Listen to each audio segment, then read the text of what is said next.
ተፈጥሮ አብዝታ የኳለቻት የአርባ ምንጭ ከተማ አሁን ላይ ደግሞ በተሰራላት የኮሪደር ልማት የበለጠ ሳቢና ማራኪ እንዲሁም ለነዋሪውም ሆነ ለቱሪስት የአይን ማረፊያ መሆን ችላለች። ፋና ቴሌቪዥን ያነጋገራቸው የአርባ ምንጭ ነዋሪዎችም ምቹ ያልነበሩና አስቸጋሪ ጎዳናዎቿ ጭምር አሁን ላይ ተስተካክለው ከተማዋን የሚመጥኑ መሆናቸውን ያነሳሉ።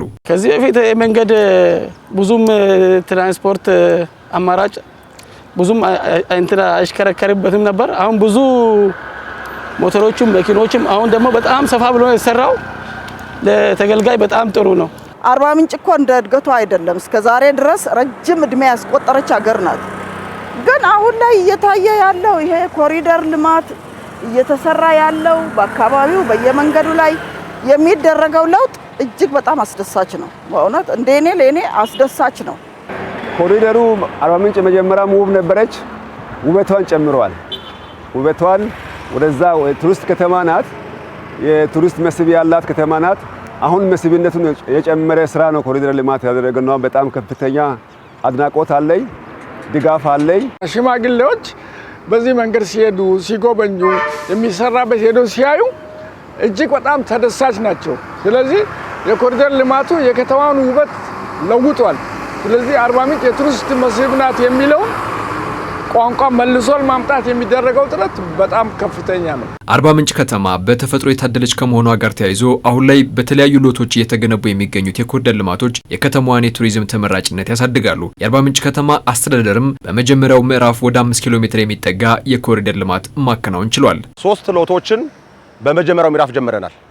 3 ሎቶች ኦልሞስት ወደ 5 ኪሎ ሜትር 4.8 አካባቢ ወይም 5 ኪሎ ሜትር አካባቢ የተጠጋ ነው።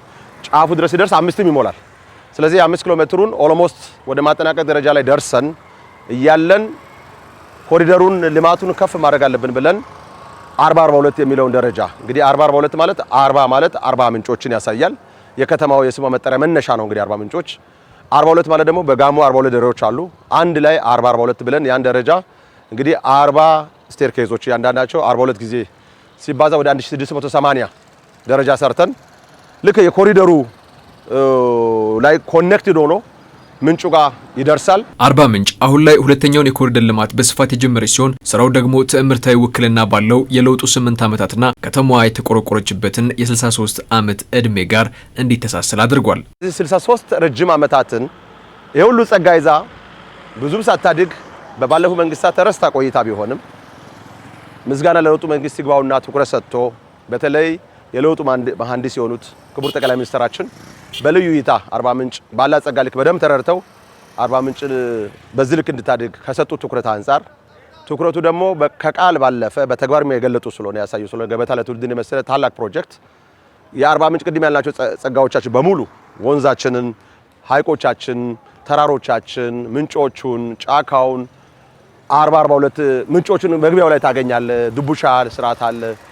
የፕሮጀክቱ ላንድ ማርክ የሆነ ጉጌ ባሬ የምንለው አለ። ይሄንን ሁሉ ጸጋ ስላሳዩ ይሄ ሲመረቅ ደግሞ በቅርብ ጊዜ ስለሚመረቅ ይሄ ሲመረቅ የሚመጥን ኮሪደር እዚህ በጀመርናቸው በመጀመሪያው ዙር ላይ ሁለተኛ ምዕራፍ መጀመር አለብን ብለን ጀምረናል። በአርባ ምንጭ የኮሪደር ልማት ላይ በርከት ያሉ አማራጭ የሳይክል መስመሮችን ጨምሮ በርካታ የስፖርት ማዘውተሪያና የመኪና ማቆሚያም ተካተዋል። ፓርኮች እያለቁ ነው። በጣም በርካታ ፓርኮች፣ ብዙ ቁጥር ያለው ፓርክ በየሎቱ ቅድም ባልኩ በመጀመሪያው 3ቱም በሁለተኛው 12ቱም በ15ቱ ሎቱም ብዙ ፓርኮች አሉ። ፓርክ ብቻ አይደለም፣ ፓብሊክ ፕላዛዎች አሉ። በጣም ብዙ ፓብሊክ ፕላዛ ኢቭን ማርኬት ሴንተር አለን። አዲስ የተለያዩ አሚኒቲዎች፣ ፕላዛዎች፣ መዝናኛዎች፣ የህፃናት መጫወቻዎች አይታቸዋል።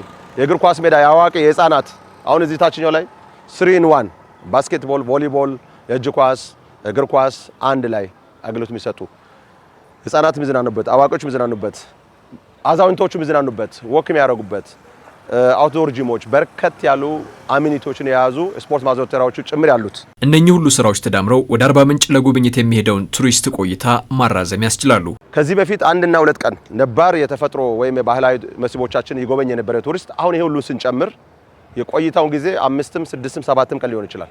እዚህ ጋር እናበቃም። ከዞኑ ውስጥ በጣም የተጠኑ ከፍ ያለ ከ180 በላይ ቁጥር ያላቸው መስህቦቻችን አሉ። በዞኑ እንግዲህ ዞኑ በቱሪስት በጣም ሪች ነው። ስለዚህ እነሱ ዴስቲኔሽኖችን ማገናኘት ስራ እንሰራለን። ያን ስናደርግ የቱሪስት ቆይታው ምናልባትም ወርም ሊሆን ይችላል እንደማለት ነው።